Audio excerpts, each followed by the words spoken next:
Rock Your World did not come out all that well again today. Hot Rod Charlie sent to the front, and Rock Your World will go up on the outside with Japan's Francisco de Ina there too. So these three lead them into the turn. Then the Preakness winner Rombauer. Essential Quality is fifth in behind them, moving for that turn. The Known Agenda, a wide overtook, and Bourbonic at the rear of the field. Hot Rod Charlie on top through a 22.78 opening quarter mile. That is a very, very fast first fraction. On the outside is Rock Your World, who's up running in second. Francisco de Ina is 2 lengths off of them in third. Bourbonic fourth at this stage as they enter the backstretch at Big Sandy. And then it's Essential Quality to the outside, who's about 7 lengths behind at this stage. Bourbonic, Known Agenda, and Overtook together at the back of the pack. Hot Rod Charlie taken on by Rock Your World through a 46.49 half mile. These two go stride for stride. Francisco de Ina sits just off of them, running third by another 3.5 lengths ahead of the Preakness winner Rombauer and the favorite Essential Quality on the outside. Then it's Bourbonic, Known Agenda, and between those two Overtook.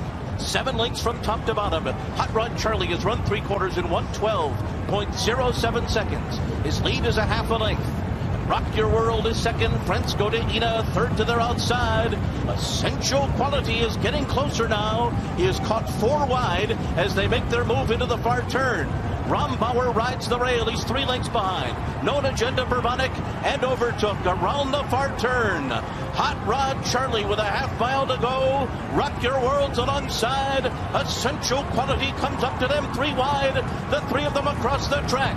Known Agenda has picked up his stride. He's on the move now with 3 lengths to make up, and Rombauer is to his inside. They're coming to the top of the stretch, and Essential Quality makes his move on the outside of Hot Rod Charlie. Rock Your World has dropped back. Then Rombauer to the outside, and Known Agenda, and they're into the stretch, and it's Essential Quality and a stubborn Hot Rod Charlie, and the 2 of them putting on a match race with a furlong to run. Essential Quality on the outside. Hot Rod Charlie won't go away. Essential Quality, too good. Essential Quality has won the Belmont Stakes. Hot Rod Charlie was second. It was a long way back to Bourbonic, and then came Known Agenda. The final time, 2:27.11.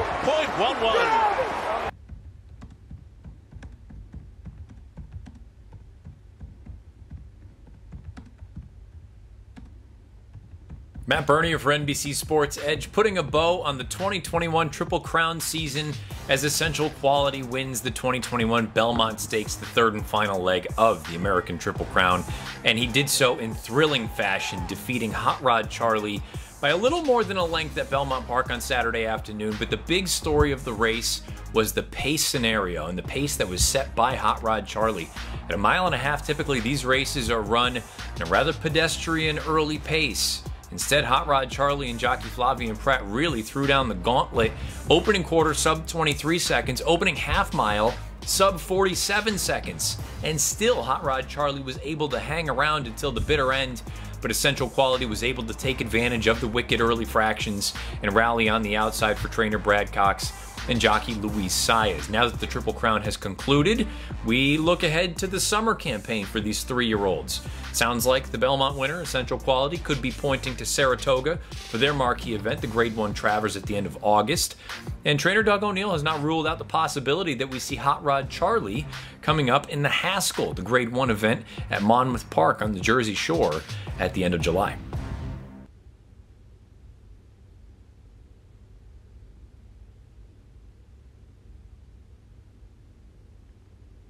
On behalf of Governor Andrew Cuomo and the New York Racing Association, it's my honor to present you with the trophy for winning the Belmont this year.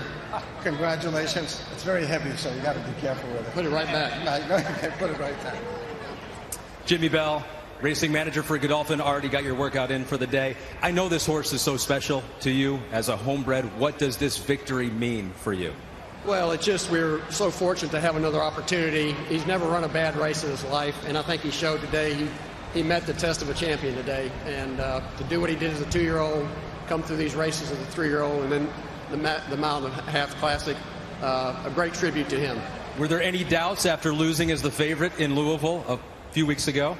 In all fairness, he he probably ran as good a race as he's run. You know, we all would wish for sometimes work out a better trip, but it wasn't meant to be, and that's horse racing. So we're just looking forward for an opportunity to showcase his talent, his versatility, and very happy he got the job done for us today. Congratulations, Jimmy. Brittany. Thank you. Joined by winning trainer Brad Cox and winning rider Luis Saez and his lovely family and daughter Bella. Luis, you had told me since the moment you got aboard Essential Quality, you knew he would be a big-time horse. What was it about him? Well, when I get first time on there, I had that feeling, you know. I've been riding a lot of horses, good horses, and when I rode it that day and he win pretty easy, I just was pretty excited to win, and I know he's have a big talent, and well, it was my first Breeders' Cup winner, so he's more special than anything. Big congratulations to you. Brad, you are not one for bold statements, but you thought he was the best horse in the Kentucky Derby. What we witnessed today, do you reaffirm that he is the best 3-year-old? Right now, I think he is. I mean, that was a tremendous race today. Once again, I'd like to thank Sheikh Mohammed for the opportunity with this horse. He's been supporting our stable for a couple years, and without him and obviously this great horse, we wouldn't be here today. So I would like to thank him for the opportunity. Congratulations to the entire Jimmy. I just want to say what a tribute it is for Sheikh Mohammed. This represents his breeding and his racing program. We're also honored to be a part of it, and it's great to be on this stage representing him. Just a great day for the Godolphin team. Congratulations to the entire Essential Quality team. A big performance by him in the 2021 Belmont.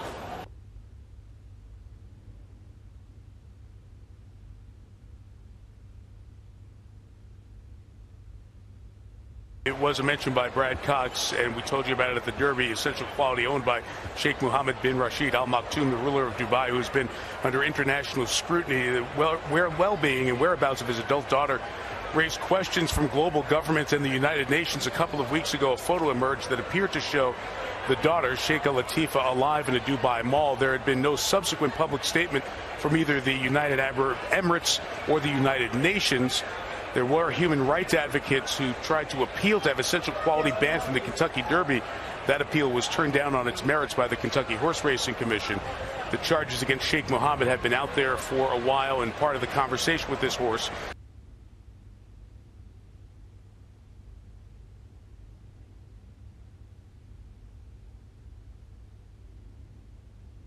His first Triple Crown victory. Congratulations, Brad. Thanks, Kenny. That was a long way around there, a mile and a half, but it was exciting. As this was unfolding, you were seeing the pace that was being set primarily by Hot Rod Charlie. What were your thoughts? I thought it benefited our horse. I mean, obviously, Hot Rod Charlie ran a tremendous race. And I thought the hot pace, we were in a good spot where, they would come back. He ran a tremendous race on the lead, and, Louis did a fantastic job of getting him in position, turning for home, and he was able to really show his stamina late. This is a long race, as you said a minute ago when you came down here. How are you feeling when they turn for home, knowing that's still a ways to go? Well, it looked like the horse on the inside, he still had run left, so I knew it was going to be a battle down the lane. So, and one other thing, I wanted to thank Sheikh Mohammed. I mean, he's been supporting us the last 2 years, and this is a tremendous organization, world-class organization, and we wouldn't be here obviously without this horse and his support. So I just want to really thank him. All right, congratulations, Brad. Thanks, Kenny. My ancestor founded our town. Anyone see the resemblance? There's something happening in that town. Damn, the podcasting voice is very manipulative.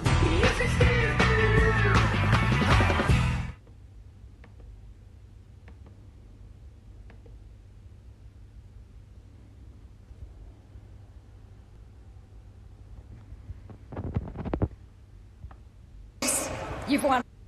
Luis, you've won a lot of races, but never this one. You're a regular rider here in New York. The 5th time is a charm for you. What does it mean to you to add this crowning jewel from New York to your resume?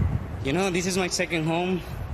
I always want to win the Florida Derby, but I did it, thanks God, and this was the race that I want to win, and God is great. And, well, today we make the history.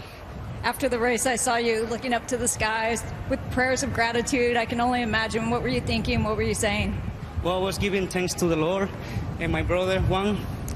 And he always watching me and my family. And your brother, Juan, who was a jockey and passed away, sadly, in a riding accident in 2014. Yes, you're right. That was him. So I was dedicate this race to him, and, of course, my wife and my daughters. they're out there waiting for me. So, and I'm so grateful to be here. Let's talk about Essential Quality. What a fighter. He was the beaten favorite in the Kentucky Derby. Just talk briefly about his tenacity today. Well, in the Kentucky Derby, we were so confident. I thought we were going to win that race. He was ready for that day. But we have a little unlucky start. We got bone breaking from there. And so today, the main thing was try to break clean, and the rest, I know he's